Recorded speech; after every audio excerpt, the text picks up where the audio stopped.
Bismillahirrahmanirrahim. Assalamualaikum warahmatullahi wabarakatuh. Nah, untuk pertemuan sekarang kita akan membahas mengenai konsep dasar komunikasi data ya. Tentu kita harus mengetahui bahwa sebenarnya komunikasi data itu harus terdiri dari sumber ya. Jadi kalau misalnya kita bisa melakukan komunikasi itu harus dapat sumber, terus medianya, lalu si penerimanya, jadi minimal ketiga. Nah, dalam komunikasi data juga sama ya, baik itu nanti datanya berupa data analog maupun data digital. Nah, kita lihat di sini bahwa komunikasi data di sini yaitu berkaitan komunikasi ya dari mesin ke mesin. Misalkan di sini adanya suatu terminal komputer dan komputer ke komputer ya. Nah, sebagian besar mesin yang mempunyai kecerdasan juga bisa menggunakan sinyal listrik digital, maka komunikasi termudah juga bisa dengan menggunakan sinyal digital. Dan hampir semuanya, sampai saat ini untuk informasi ya, jadi semacam informasi misal dari suara, video, faksimiles ya dan sebagainya, ini bisa disalurkan dengan menggunakan digital signal ya, meskipun sumber datanya itu adalah berupa data analog. Nah, perlu kita ketahui bahwa komunikasi data juga merupakan dua teknik ya, dua jenis teknik atau dua macam teknik, yaitu telekomunikasi ya. Jadi bagaimana kita melakukan komunikasi jarak jauh ya. Jadi tele itu kan jauh ya. Komunikasi itu adalah bagaimana kita melakukan komunikasi. Jadi kalau disebutkan telekomunikasi itu adalah suatu percakapan yang bisa dilakukan dalam jarak jauh ya. Jadi disebut sebagai telekomunikasi. Dan juga teknik yang kedua yaitu teknik data processing. Jadi ketika kita melakukan komunikasi, dan ada beberapa data yang kita proses seperti teks ya, suara, gambar, video dan lain sebagainya. Nah, seperti kita ketahui bahwa telekomunikasi berhubungan dengan informasi dari tempat ke tempat lain ya. Nah, sedangkan data processing itu sendiri merupakan segala kegiatan di mana kegiatannya itu adalah berhubungan dengan pengolahan data. Dan di sini di mana kombinasi kedua teknik ini disebut sebagai komunikasi data ya, atau kadang-kadang juga bisa disebut sebagai teleprocessing. Nah, kita lihat di sini bahwa komunikasi data ini merupakan suatu teknologi di mana teknologi ini mampu menggabungkan aspek dari jaringan telekomunikasi yaitu menggunakan jaringan komputer ya dengan sistem komputer ya. Nah, sehingga kedua aspek tersebut bisa menambah nilai suatu sistem komputer ya. Lalu berbagai macam komputer ini bisa melakukan saling komunikasi. Kalau dulu kita mengetahui bahwa komunikasi itu jadi bukan antar komputer ya, tapi dengan melakukan sambungan langsung seperti kita menelepon ke luar negeri ya, sambungan langsung nasional, hubungan lokal gitu. Jadi dengan berupa teks, dan itu kita mengetahuinya bahwa komunikasi seperti itu adalah suatu sumber datanya analog dan signalnya juga signal analog ya, tidak seperti saat ini ya. Jadi kalau kita melakukan komunikasi itu secara digital ya, nanti konversian dari data analog menjadi sinyal digital ya, seperti kita menggunakan WhatsApp ya, terus voice over internet protokol ya, atau yang kita sebut sebagai VoIP ya. Nah, secara umum di mana komunikasi data ini dapat dikatakan sebagai proses pengiriman informasi yang diubah ya dalam suatu kode tertentu. Nanti kita akan belajar bagaimana kita mengubah suatu data ya, baik data teks berupa karakter maupun data berupa gambar ya. Nah ini berarti kita harus disepakati melalui media listrik atau optik ya dari satu lokasi ke lokasi lainnya.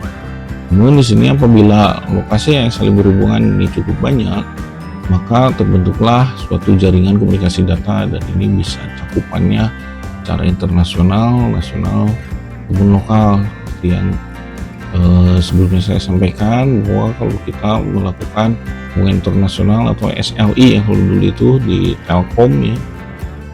Kalau sekarang sih untuk data ini ya tidak ada internasional, nasional ataupun lokal ya. Jadi selama kita terhubung ke internet, kita bisa melakukan komunikasi dimanapun dan kapanpun ya, bahkan tidak ada delay sama sekali ya kalau kita menggunakan teknologi saat ini. Kita lihat ini sumber yang pertama, yaitu elemen yang pertama itu berupa data ya. Jadi kita ketika akan melakukan komunikasi data itu berarti harus ada datanya yang akan dikirimkan ya. Nah, apa itu data? Data ini merupakan representasi informasi dalam bentuk formal, dan ini cocok digunakan untuk proses komunikasi ataupun proses pada manusia maupun mesin.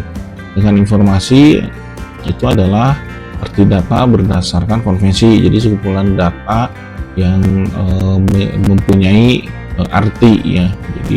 Jadi sekumpulan data yang konvensi itu yang digabungkan ya, data itu digabungkan. Kalau digabungkan itu akan menjadi suatu nilai informasi. Nah, kita lihat di sini sejarah jaringan komunikasi data ya.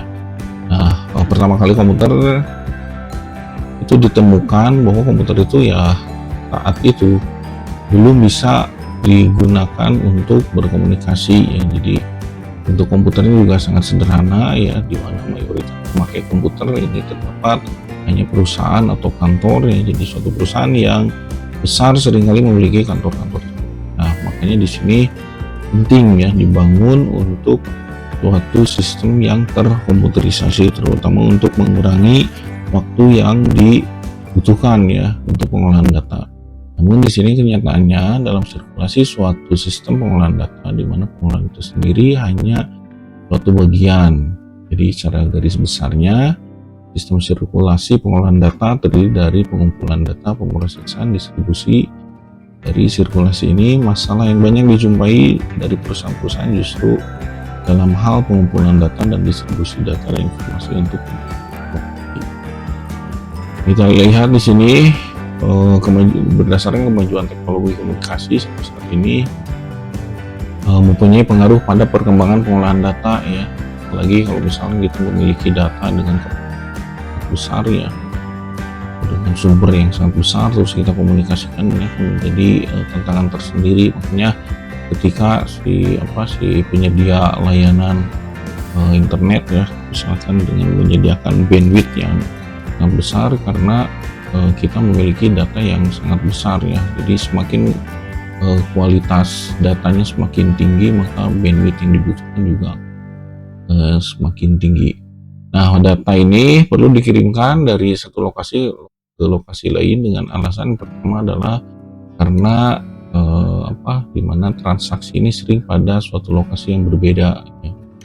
Terus yang keduanya, biasanya ini ketika kita mengirimkan suatu data ya tanpa kita harus datang langsung gitu ya, menyerahkan berkas langsung ke pemiliknya. Apalagi kalau misalnya perusahaan ini memiliki berbagai cabang ya, yang lokasinya tidak berdekatan gitu ya. Nah, makanya ini dengan teknologi komunikasi data ini jauh lebih efisien dan lebih murah ya jika kita akan mengirimkan suatu data. Terus organisasi yang mempunyai beberapa lokasi pengolahan data ya, data dari suatu lokasi pengolahan yang sibuk ini dapat membagi tugasnya dengan mengirimkan data ke lokasi pengolahan lain yang kurang atau tidak sibuk. Terus alat-alat yang mahal juga seperti alat cetak grafik, printer. Oh, sekarang itu kan cukup hanya satu saja ya, apalagi ada teknologi printer yang menggunakan wifi ya. Jadi cukup satu printer saja ini di satu lokasi, jadi tidak perlu menggunakan satu komputer, satu printer ya. Jadi bisa berbagi research ya, pas kita bekerja ya.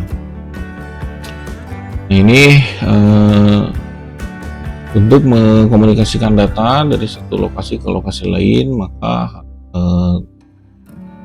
3 elemen sistem ini harus tersedia, yaitu sumber data dan media media transmisi. Yang pertama adalah sumbernya ya, sumber ini adalah yang mengirimkan informasi. Terus juga di sini tugasnya yaitu membagikan berita atau informasi dan menempatkannya pada media transmisi. Nah, sumber pada umumnya dilengkapi dengan alat lain antarmuka ataupun transducer ya, yang dapat mengubah informasi yang akan dikirimkan. Nanti ada semacam modem lah ya, jadi dirubah jadi bentuk-bentuk kalau bisa analog ya, sinyal menggunakan sinyal analog, datanya akan dibentuk dalam bentuk analog ya. Kalau digital ya berarti kita rubah dulu datanya digital ya, terus menjadi bentuk yang sesuai ya, misalkan pulsa listrik, terus gelombang elektromagnetik, dan pulsa digital seperti pulse code modulation ya. Yang kedua adalah harus ada media transmisi ya, dimana beberapa media transmisi ini dapat digunakan channel atau jalur transmisi atau carrier ya dari data yang dikirimkan ya. Ini harus ada medianya, jadi terus nah kalau misalnya kita kita akan bepergian gitu ya, misalnya atau paket lah ya, paket mengirimkan paket ya. Misalnya paket itu adalah datanya, kita akan mengirimkan, kita pasti ada medianya gitu ya, nggak mungkin paket itu dilempar gitu ya, misalkan pesanan dari Bandung dilempar ke Cianjur, nggak seperti itu ya. Jadi ada medianya itu bisa menggunakan mobil ya kalau di darat, udara menggunakan pesawat gitu ya. Terus untuk medianya dengan menggunakan laut, kita menggunakan kapal laut gitu ya. Nah itu adalah medianya, darat, laut atau udara gitu ya. Nah, kalau di sini media transmisi ini bisa berupa kabel ya, terus gelombang elektromagnetik dan lain-lain gitu ya. Di sini media transmisi ini bertugas menerima berita yang akan dikirimkan ya, jadi medianya ya. Terus yang ketiga yaitu penerima, dimana penerima ini adalah alat yang menerima data atau informasi, misalnya pesawat telepon ya, terminal dan lain-lain, dimana tugasnya yaitu menerima berita yang dikirimkan oleh suatu sumber informasi. Dan di sini juga penerima harus mempunyai alat dan fungsinya yang sama gitu ya. Kalau misalkan datanya berupa suara, berarti harus ada decodernya gitu ya untuk menerima suaranya dan menerjemahkan dari suara tersebut gitu ya. Terus kita lihat di sini untuk cakupan disiplin ilmu komunikasi data, di mana komunikasi data ini ada perangkat transmisinya ya, dan ada perangkat switching. Nah pada tahun 70-an dan awal 80-an ini telah terjadi merge antara disiplin ilmu komunikasi data dan pengolahan data komputer ini menurut William Stalling ya. Dan dewasa ini hampir tidak ada perbedaan fundamental antara disiplin ilmu komunikasi data dan pengolahan data komputer ya. Nah mungkin itu yang bisa saya sampaikan. Nah ini untuk literaturnya bisa dilihat, nanti coba saya share itu dari William Stalling, Data Computer and Communication, nanti penerbitnya Prentice Hall. Terus Leon Garcia Wijaya, Communication Network Microhill, terus Understanding IP Addressing Telecom, dan berbagai sumber internet lainnya. Nah mungkin itu yang bisa saya sampaikan ya. Silakan disimak video ini, terus jangan lupa untuk memberikan komen ya, di video ini agar saya bisa menilai aktivitas mahasiswa. Itu yang saya sampaikan. Wassalamualaikum warahmatullahi wabarakatuh.